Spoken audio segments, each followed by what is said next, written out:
At meron pong may resolusyon po ang COMELEC na maaari daw reklamo ng election offense ang mga kandidato at kanilang mga taga-suporta na magsagawa ng diskriminasyon, bullying at labeling kabilang ang red tagging ngayong election period. Tuloy natin, no?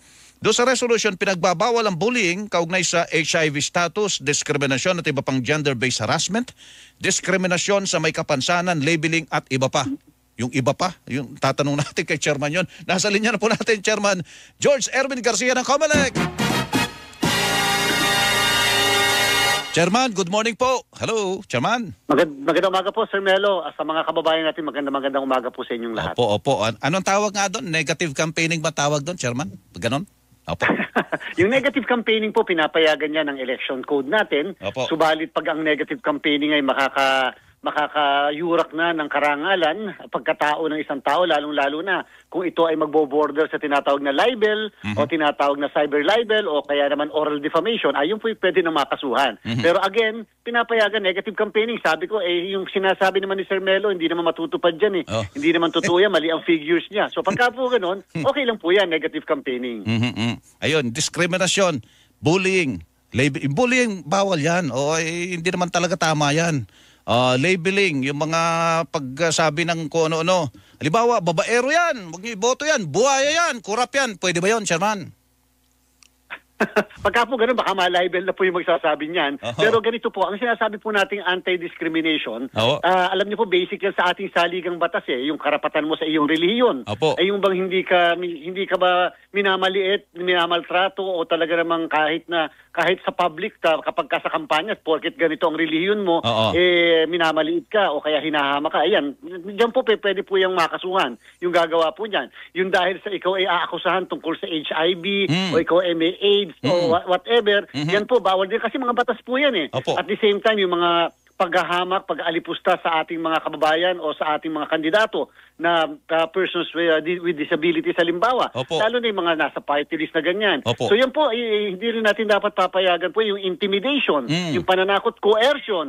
At the same time, yung pong Sir Melo, meron pa tayo yung ating nga pong tinatawag na tagging. Yung tagging natin, malawak po yan. Hindi porket ikaw ay miyembro ng asosasyon na ito, kasama ka sa grupong ito, o kaya ang paniniwala mo hindi maaaring pumapabor sa kanilang pag-iisip o paniniwala, ay para po sa atin, hindi yan dapat gawing basihan upang ikaw ay i-discriminate dito sa halalan na ito. Discrimination pala, bottom line dito, no, Chairman, ano po? Yan, bullying, kasali na dyan. Tama po. Pero yung sinasabi na, yung isang school of thought na, kayong mga tumatakbo, kayo mga public figure na kayo, hindi kayo dapat na onion skinned. Ano ba sa inyo na kayo matawag na to na ganyan? Ano pong masasabi niyo doon, Chairman? Tama rin naman po dahil pagka daw po na public figure na ay kinakailangan hindi kayo tayo ang mga nasa public mga government officials and employees, public figures ay nakatira daw po sa isang glass cage.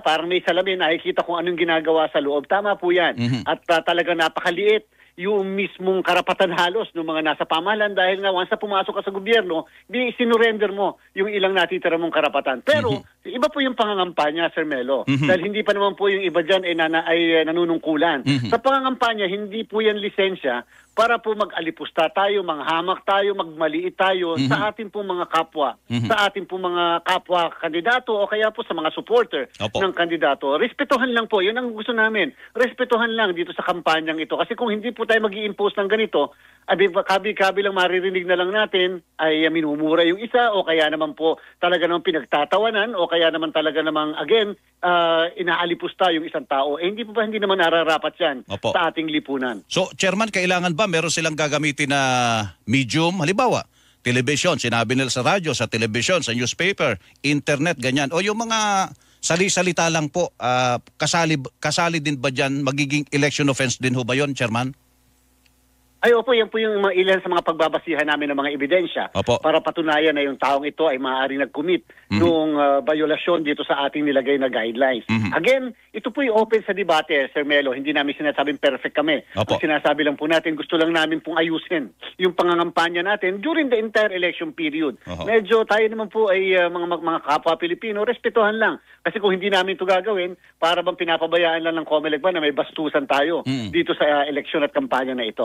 Parang issue-based dapat po ang diskurso po natin, ang kampanya po natin, hindi po yung pangahamak sa isang tao na po, Chairman.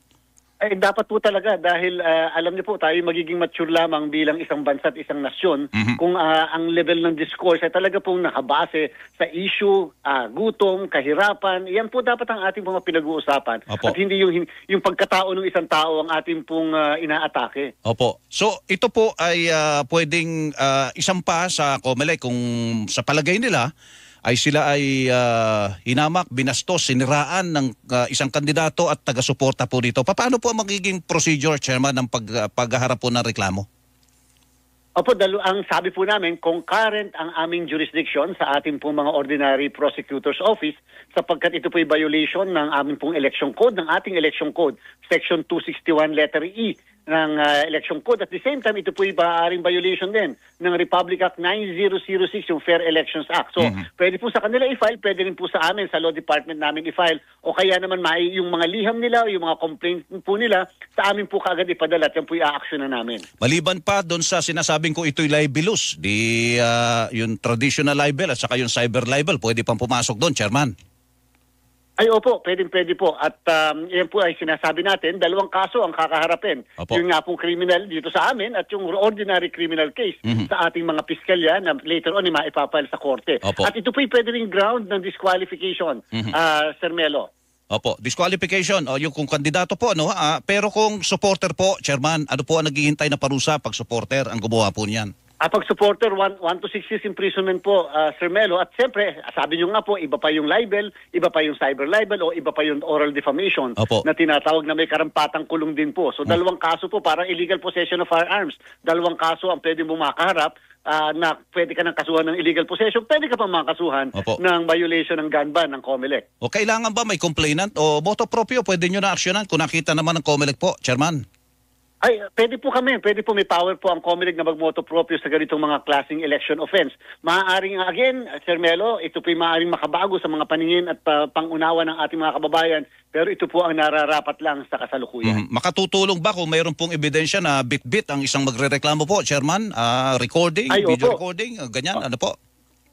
Opo, Sir Melo, ini-encourage po natin ang mga kababayan natin para naman kahit paano ay malaman ng mga kandidato, teka, dapat ay mag-ingat ako sa pananalita ko, mag-ingat ako sa pagkilos ko, lalong-lalo na kapag relihiyon, karapatang pantao ang pinag-uusapan sapagkat pwede ako ma-complain sa Commission on Election. Opo. Chairman, salamat po sa pag-educate po sa amin bago ito para sa ating mga butante at saka sa mga kandidato. Salamat po, magandang umaga po sa inyo. Magandang umaga po, Sir Melo, mabuhay po. Opo, si Chairman George Erwin Garcia ng Commission on Elections.